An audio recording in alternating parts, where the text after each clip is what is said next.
I want to thank each and every one of you for so far presenting an excellent virtual meeting, the public meeting of the St. Kitts-Nevis Labour Party, the Next Gen SKN team.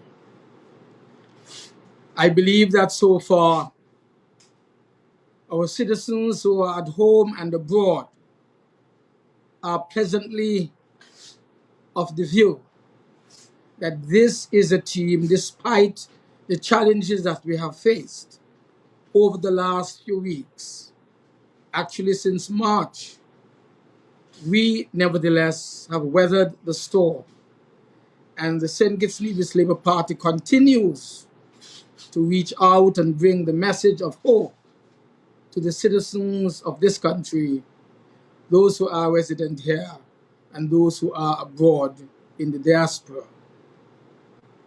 And so tonight I want to thank all of our citizens and to emphasize that we of this team, the Next Gen SKN team, we never take you for granted.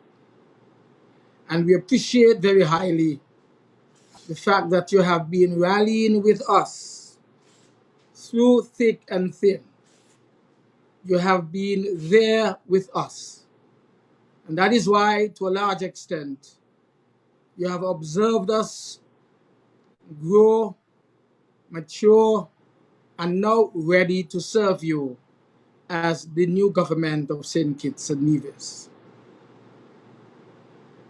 We again insist that you do not take us for granted either, because what we are seeking to do is prepare ourselves to serve you, because our future service is all about you, the people of St. Kitts and Nevis.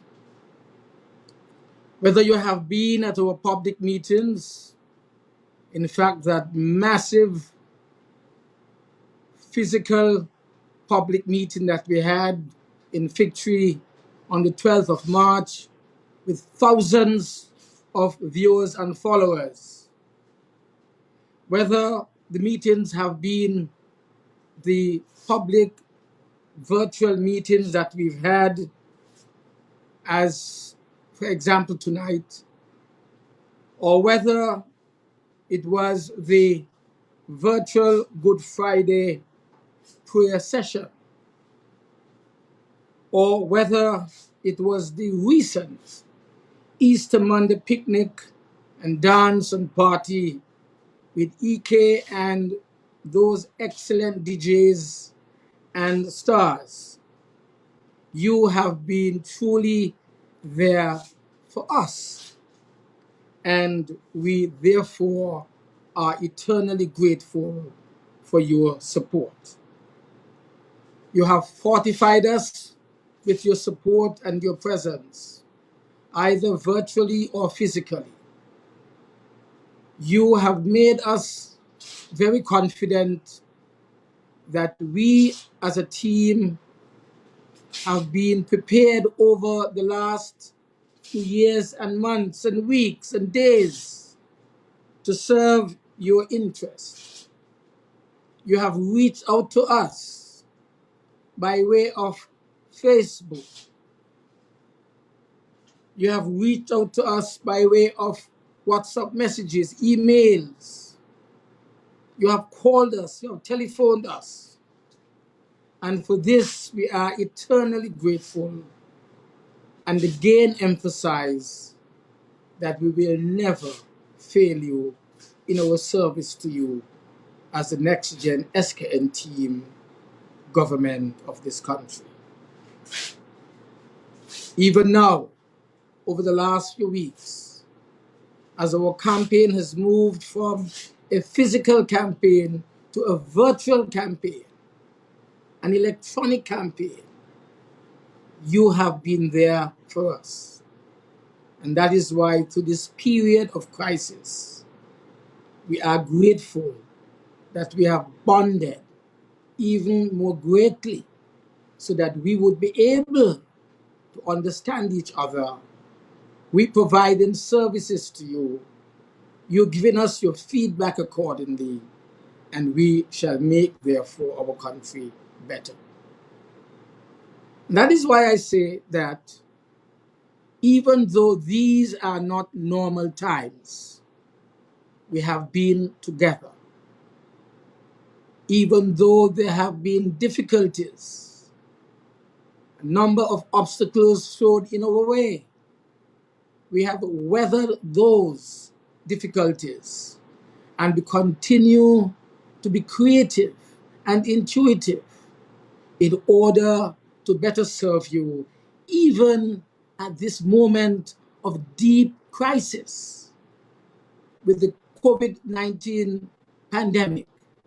The St. Kitts-Nevis Labour Party, the next gen team, is here for you, our people. This is a pandemic unlike anything that our world has seen since the Spanish flu more than a century ago. And so, as we all try our very best to manage our way through this crisis, I hope to God that you and your families are safe and well. If you, and I know that we have lost relatives and friends from this virus, and so I extend to those who have experienced this in particular our most sincere condolences at this very difficult time of mourning and hardship. For those 14 persons here in St. Kitts and Nevis, as well as those of our nationals in the diaspora who are presently ill with the virus, I pray for God's speedy and complete healing of your bodies and bring the necessary calming to your spirits and, of course, to your souls. To the thousands of suffering economic hardship persons, please know that you are in my prayers, you are in the prayers of the Next Gen SKNT. Please know that you are not alone. We are here with you. The Next Gen SKN Labour team, it cares about you, and we are all just a phone call away. If there's anything that we can do, especially now, when there is so much suffering and hardship, so many difficulties, we are just one phone call away. Any of us, any member of this team is available and ready to assist in any way that we can. We cannot work miracles, but at least we will try and we'll make our best efforts to ensure that we can respond to your needs. Tonight, I want to salute the very bravery of our public servants, our medical professionals, the health administrators, the police officers, the Defense Force soldiers, the essential service workers who are putting their lives on the line every day to save others, and who are also serving every day to keep our society running. I want to thank all of our citizens who are making their own personal sacrifice by staying at home with your families, all for the greater good of our people and of our country. And that is why tonight I want to make a very strong appeal to each of our citizens. I ask you to respect the police at all times. I ask you to be guided by the curfew hours that have been imposed. I call also on the police to demonstrate respect for all citizens and, of course, for yourselves at all times. And remember, being given the extra power at the expense of the curtailing of powers of our citizens is not necessarily a license to practice police brutality here in our country. Today, in particular, very many of our citizens and residents were alarmed to see keeping the shopping lines in check outside of the supermarkets. A number of our soldiers with very long weapons did not convey a good picture. Mainly because, I emphasize again, we are not at war here in St. Kitts and Nevis. And one wonders whether that kind of show of hardware and artillery is necessary under these circumstances. I want for a moment to reflect on the impact of COVID-19 on the most vulnerable who are with us in this country. The deadly COVID-19 coronavirus, it has reshaped society and it has disrupted the daily lives of our people. It has had a very severe impact on our children whose education has been derailed by the shutdown, but which necessarily did not have to be so. The situation has also triggered massive losses for our large companies and small businesses and forced thousands of people out of work, especially those who were directly connected to the tourism and manufacturing sectors. Many of our self-employed, such as our taxi drivers, our bus drivers, our barbers, hairdressers, our plumbers, electricians, our grass cutters, and the hundreds who eke out a living in the informal economy of this country, have seen their sources of income disappear virtually overnight. These persons are now in need of immediate help now in order to be able to feed themselves and their families and to meet their daily basic needs.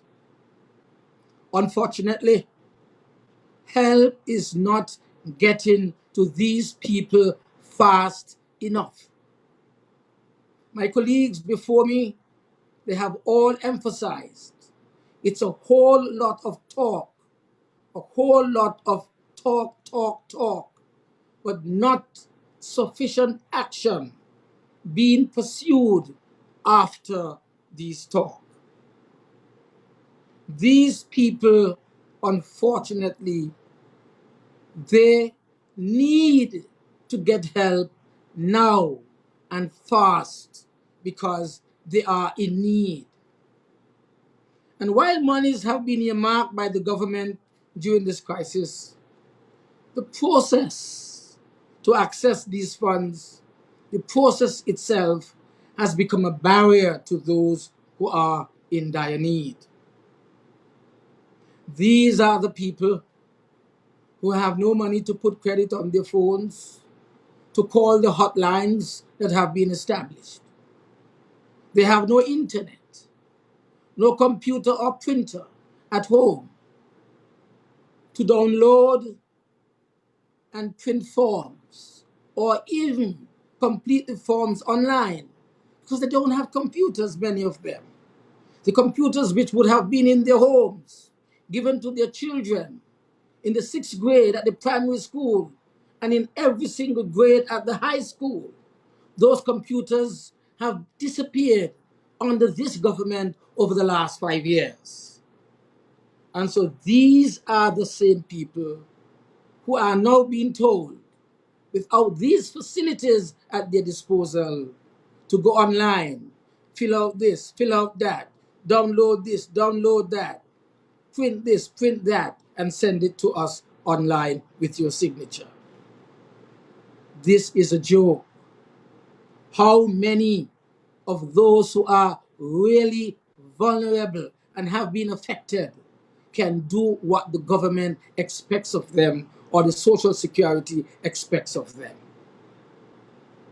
It is vital that the government agencies find a way to find these people wherever they are so that they can get the necessary help that is so desperately in need for these particular people. It is because of this fact and not fiction why I again want to make a very strong appeal, as I've done before, an appeal to the Prime Minister of our country. Firstly, I ask the Prime Minister to release the stimulus package from where he has put it on the curfew, where it has been placed under quarantine and lockdown, to release it now so that persons who are to benefit will have money to buy food and the necessities for their families and for themselves. I ask the Prime Minister, I appeal to him, secondly, to remove the red tape that have tied up the payment of this package so that people can truly benefit and can improve in a positive way the quality of their lives, which have deteriorated over the last 4 weeks since we have been in this particular crisis. I appeal, thirdly, to the Prime Minister to give the necessary directive to the Social Security Board and to the Labor Department now so that they can pay the affected persons from the COVID-19 pandemic and relieve the hardships and the difficulties that our displaced employees are presently experiencing. My heart goes out to these suffering people. The single parent, the single mother with her children,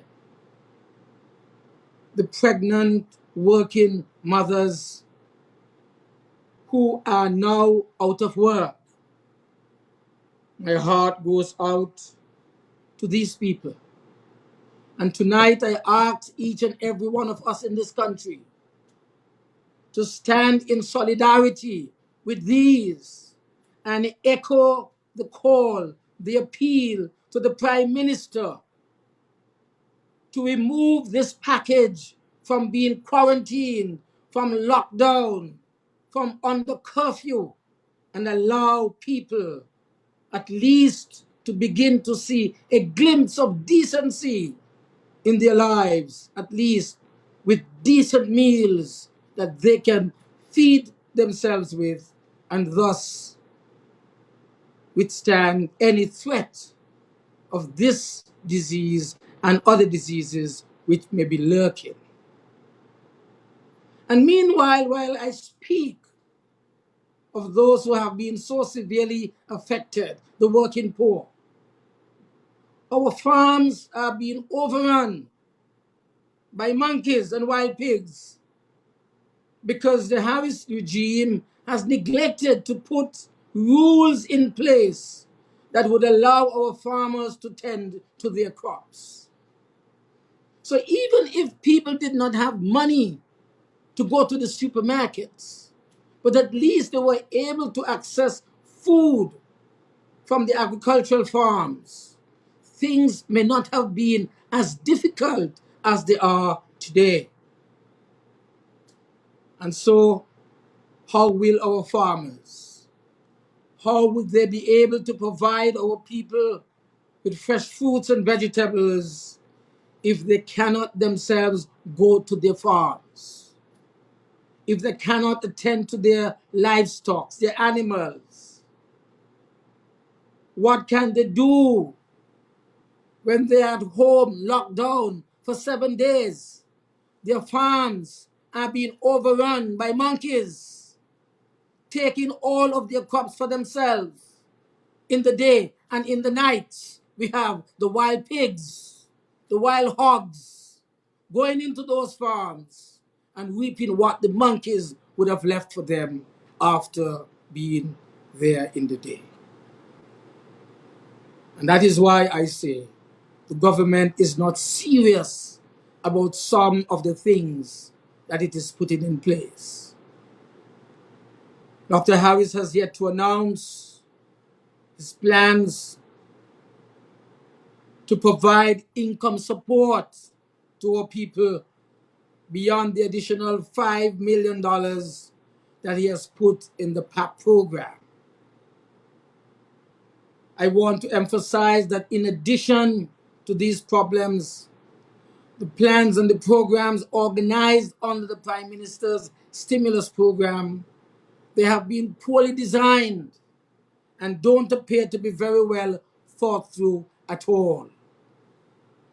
And what about the $15 million commitment that has been made by the Social Security to its registered members? This is in fact not part of the government stimulus package at all. This is entirely a Social Security commitment. And in fact, we have been told that it will only last for 3 months and will cover only those who are registered and qualified to receive assistance in this particular way. Only God knows how many of those who have not been up to date with their security payments would ever get through that barrier that has been put to keep them out, to keep them hungry, to keep them without any wages or any assistance for the next 3 months, hoping that our country would soon return to a state of normalcy and they can again begin to live decent lives. What will happen, I ask, therefore, to these people after the 3-month period is up or over? What will happen to the hundreds of businesses, especially those who are self-employed persons, which are not registered with Social Security? What is going to happen to them? Where are they going to turn for some kind of assistance and support? The PAP. Big question on the PAP. How can people live on $500 of support when they are making no income at all at this particular time? Remember, the people who are receiving the PAP are those whose income were almost $3,000 household per month. But if they no longer have any job, how can they, if they could not live with less than $3,000 per month, how can they live now with $500 additionally on what is the current cap? This is a joke. It has not been well thought through at all. And so I continue to call on the government as well to revisit the $35 million earmarked for mortgage and business loans. Because I believe very strongly that nobody is going to be taking out mortgages and loans at this particular time. What we should therefore do is reallocate this $35 million and lend complementary support to those other programs which have been initially announced, but which are inadequately funded if they are going to make any meaningful impact on altering the present state of the lives of the people who have suffered as a result of COVID-19. Only God knows what will happen to this $35 million, because I don't see who at this stage in the current situation in St. Kitts-Nevis is going to go to any bank and ask for a loan for mortgage to build a house. That is why I smell a rat here.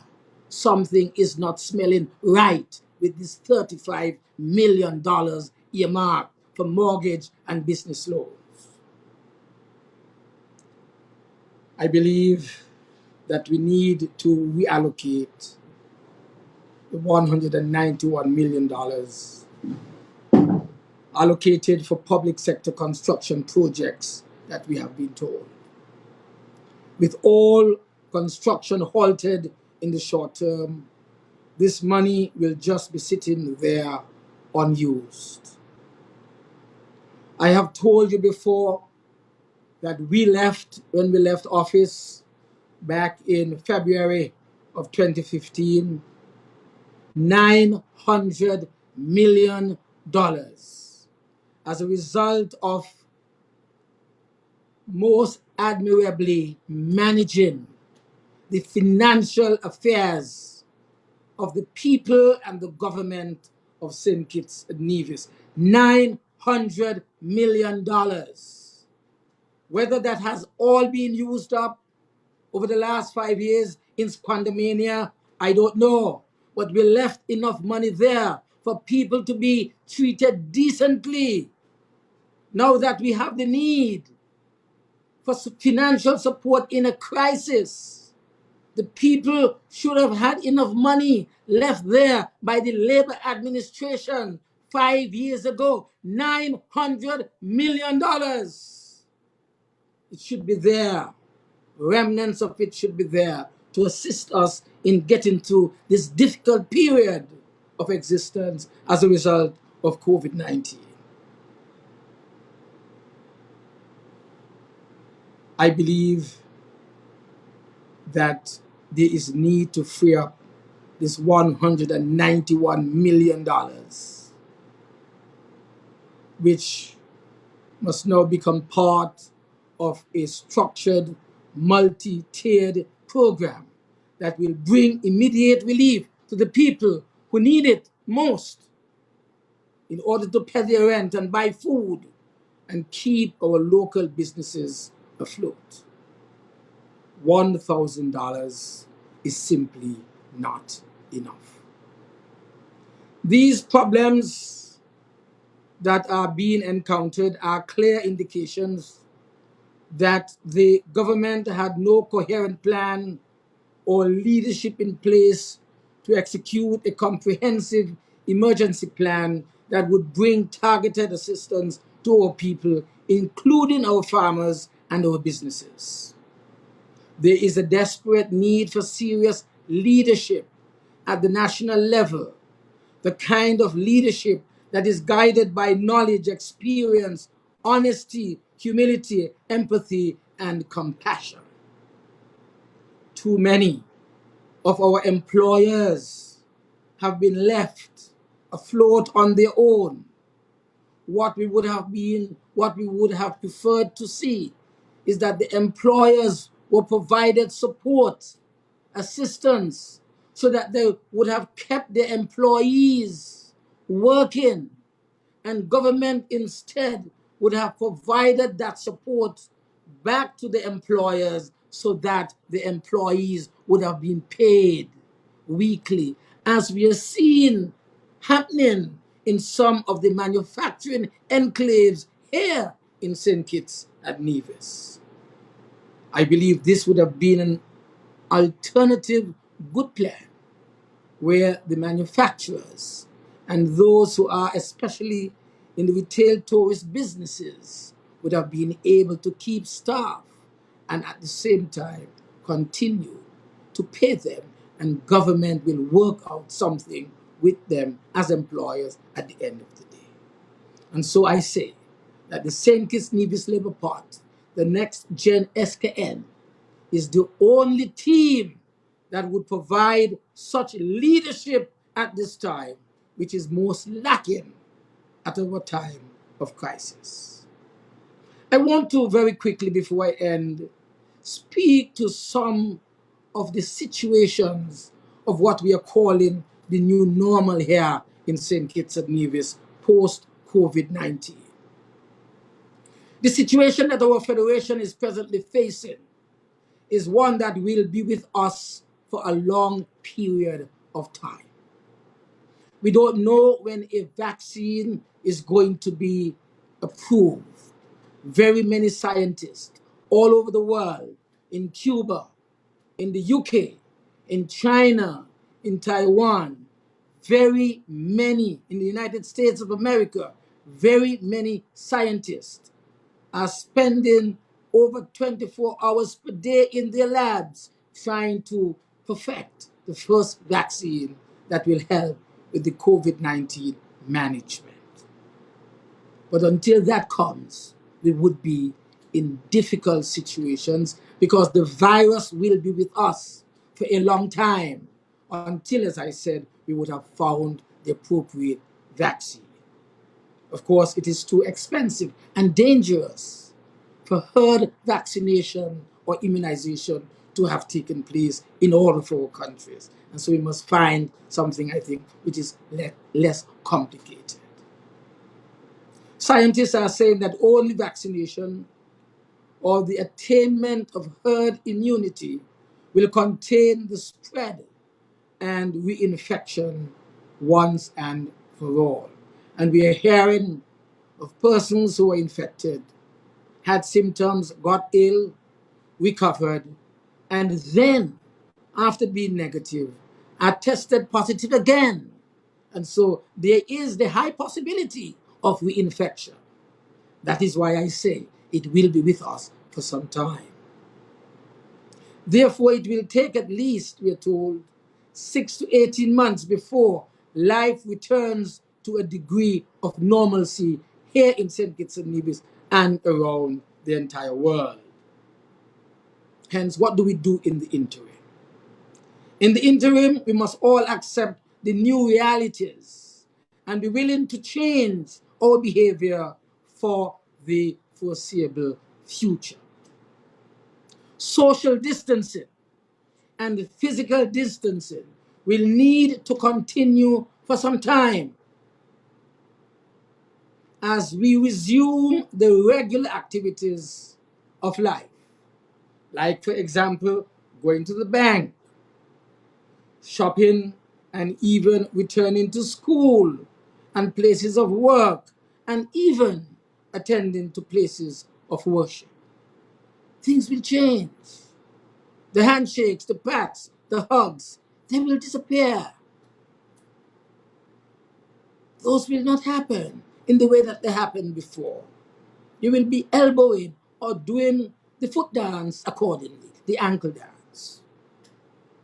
Taking communion would be different.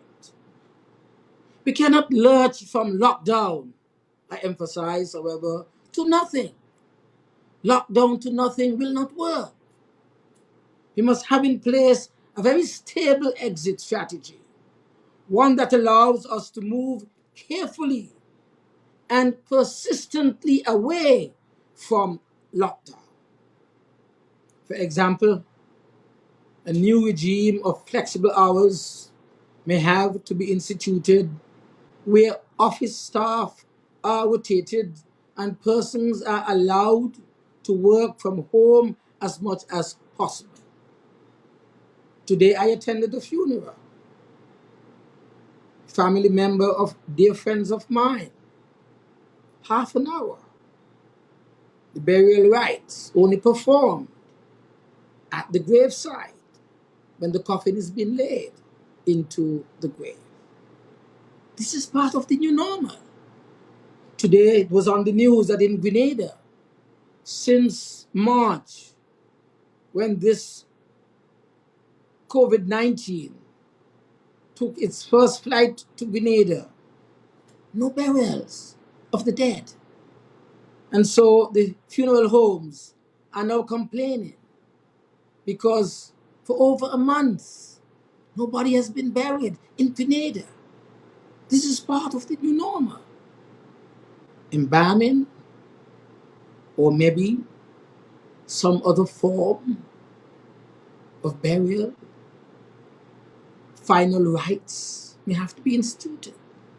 Cremation may now become a thing of the present and the future, almost permanently so. We don't know. And that is why we are saying that new things will emerge and will happen and will become normal. Our schools may have to operate on a shift system and rely on online learning platforms for tutelage, for socialization, submission of projects and worksheets, as well as doing your exams. In fact, maybe we may see emerging here in our country many cases of home self-taught, as we've seen in other countries already. Even the way that we conduct elections will have to change.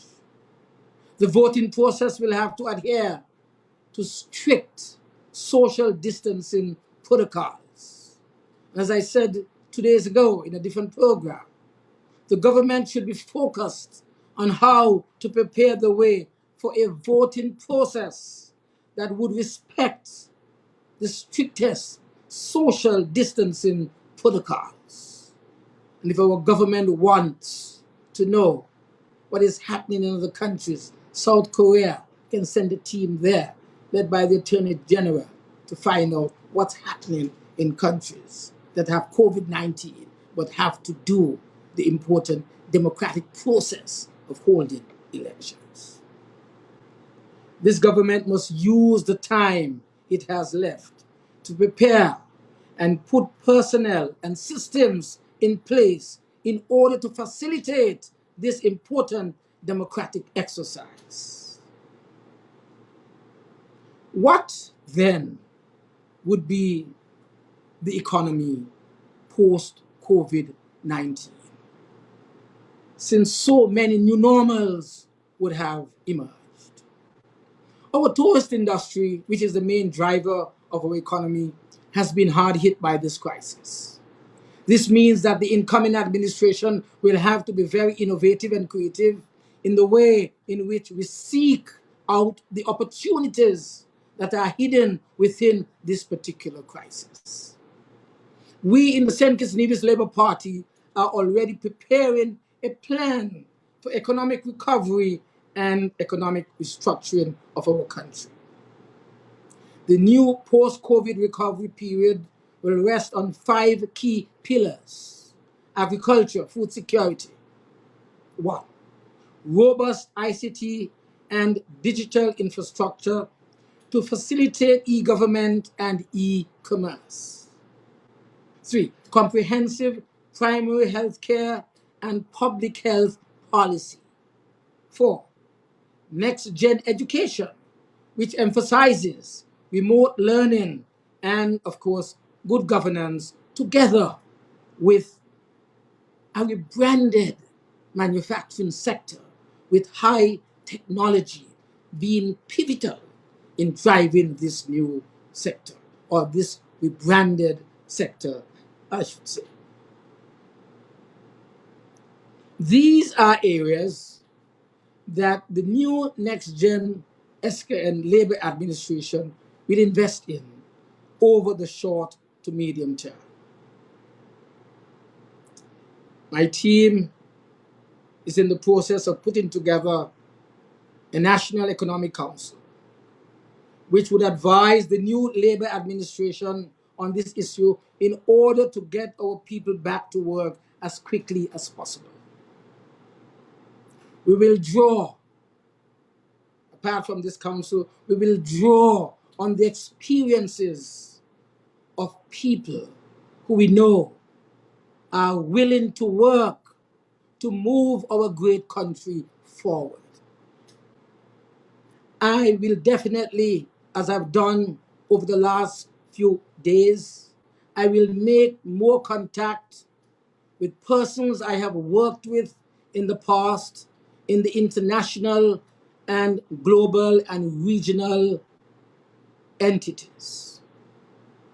I will make sure that a number of these organizations which would have come to our assistance and the assistance of the Caribbean in the past, that they are also ready on consultation and discussion to come here or to lend support here with what is happening in the transformation of our country post-COVID-19.